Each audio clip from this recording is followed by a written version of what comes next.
Prostate की surgery के बाद रिकवरी कैसी रहती है, कितने दिन बेड पे रहना पड़ता है, कब आप चल सकते हैं, कब आप काम पे जा सकते हैं, कब आपका नॉर्मल डेली एक्टिविटी स्टार्ट होती है। आइए जानते हैं इन सब विषयों के बारे में। मेरे साथ मैं हूं डॉक्टर वेंकटेश, एक senior consultant urologist, andrologist and robotic surgeon. मैं ऐसे एजुकेशनल वीडियोस बनाता रहता हूं अपने पेशेंट्स और जनरल पब्लिक के लिए। मैं प्रैक्टिस करता हूं नोएडा एक्सटेंशन में एक मूर्ति के पास। ये वीडियो बनाने के लिए मेरे पेशेंट्स ने ही मुझे प्रेरणा दी, क्योंकि मैं प्रोस्टेट सर्जरी लेजर द्वारा करता हूँ और भी लेटेस्ट तरीके से करता हूँ। तो पहली चीज जानते हैं प्रोस्टेट के बारे में। देखिए, प्रोस्टेट जो होता है एक ग्लैंड होता है जो हमारे यूरेथ्रा यानी पेशाब की नली को सराउंड करता है। ये यूजुअली 45-50 साल की उम्र के बाद बढ़ना स्टार्ट होता है, और जब ये बढ़ता है तो ये पेशाब के रास्ते में रुकावट करता है। तो आपको सबसे पहले जानना जरूरी है सर्जरी से पहले कि आपको लक्षण क्या होते हैं। तो लक्षण होते हैं पेशाब बार बार जाना, रुक रुक के आना, रात को नींद से उठना, और पेशाब पूरी तरह से खाली नहीं होना, पेशाब की धार कमजोर होना, पेशाब स्टार्ट करने में हिचकिचाहट होना। तो ये इसके कुछ कॉमन सिम्टम्स होते हैं। सिवियरिटी में पेशाब का लीक होना, यानी अचानक से आपको पेशाब लगा और लीक भी हो गया। तो इन सिम्टम्स को अगर आप पहचानेंगे तो आप अपने डॉक्टर से विजिट कर सकते हैं, यानी यूरोलॉजिस्ट से, फिजिशियन से नहीं, यूरोलॉजिस्ट से जाके मिले जो प्रोस्टेट को डे इन डे आउट देखता है। कुछ simple taste like serum PSA, जो एक ब्लड टेस्ट होता है, यूरिन रूटीन, अल्ट्रासाउंड, यूरोफ्लोमेट्री, इसके माध्यम से हम प्रोस्टेट को कितने ग्राम का है, फ्लो कैसा है, पीएसए बढ़ा हुआ तो नहीं है, यूरिन में कोई इन्फेक्शन तो नहीं है, हम जांच कर सकते हैं। अब बात करते हैं हम सर्जरी के बारे में।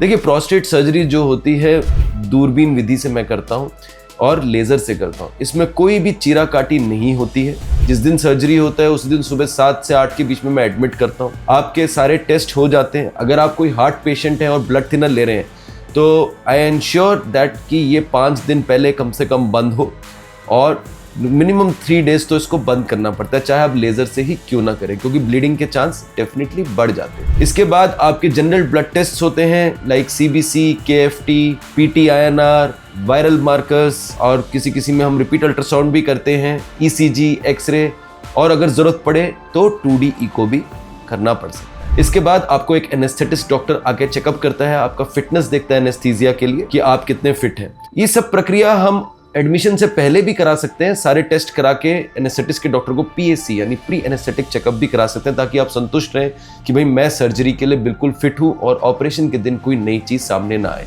इसके बाद आप ऑपरेशन थिएटर हम लेके जाते हैं, जहां पे आपको यूजुअली ओल्ड एज में, क्योंकि प्रोस्टेट की प्रॉब्लम यूजुअली ओल्ड एज में देखी जाती है 50 साल से उम्र के बाद, तो उसमें हम कमर में एनेस्थीसिया देके, माने स्पाइनल एनेस्थीसिया से जो नाभि से नीचे का हिस्सा है उसे सुन्न कर देते हैं। कुछ लोग जो ज़्यादा एंशियस रहते हैं, उनको डर लगता है, तो हम उनको मास्क द्वारा यानी जनरल एनेस्थीसिया से भी बेहोश कर सकते हैं। इसके बाद हम प्रोस्टेट का दूरबीन विधि द्वारा ऑपरेशन करते हैं। ऑपरेशन आपके प्रोस्टेट के साइज पर डिपेंड करता है, कहीं आधे घंटे से लेकर 1.5 घंटे तक के बीच का टाइम होता है। ऑपरेशन के बाद एक नली पड़ी रहती है जिसे हम कहते हैं फोली कैथेटर, और एक इरिगेशन का बैग चलता है जिससे पानी अंदर मसाने में जाके मसाने को साफ करता रहता है। उसी दिन ऑपरेशन की रात को ही आपको नॉर्मल खाना दिया जाता है, और काफी बार क्योंकि कॉन्स्टिपेशन होता है ऑपरेशन के बाद एनेस्थीसिया की दवाइयों की वजह से, तो हम लूज या कोई सिरप भी लैक्सेटिव दे देते हैं।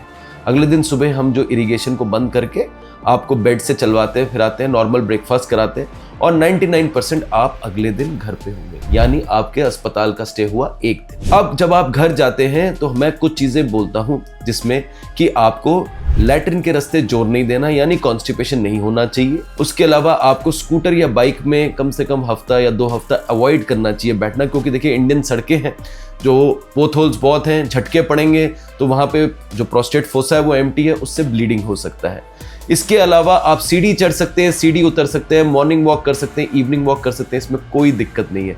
आप अपना नॉर्मल खाना खा सकते हैं। अब बात करते हैं पेशाब की नली के बारे में। पेशाब की नली 72 घंटे से लेके 96 घंटे यानी 72 आवर्स टू 96 आवर्स, 3 से 5 दिन के बीच में मैं निकाल देता हूँ। पेशाब की नली सुबह के टाइम पे निकलती है। उसके बाद आप पेशाब आराम से खुद से फ्रीली पास कर सकते हैं। तो देखिए, ये बहुत ही एक सिंपल सर्जरी है जिसमें हम प्रोस्टेट को दूरबीन विधि द्वारा निकाल देते हैं। जो लोग बहुत लंबे टाइम से दवाइयां ले रहे हैं और परेशान है कि दवाइयां कब तक चलेंगी, तो ये याद रखिए कि प्रोस्टेट की दवाइयां जीवन भर चलेंगी, चाहे आप आयुर्वेदिक ले, होम्योपैथिक ले।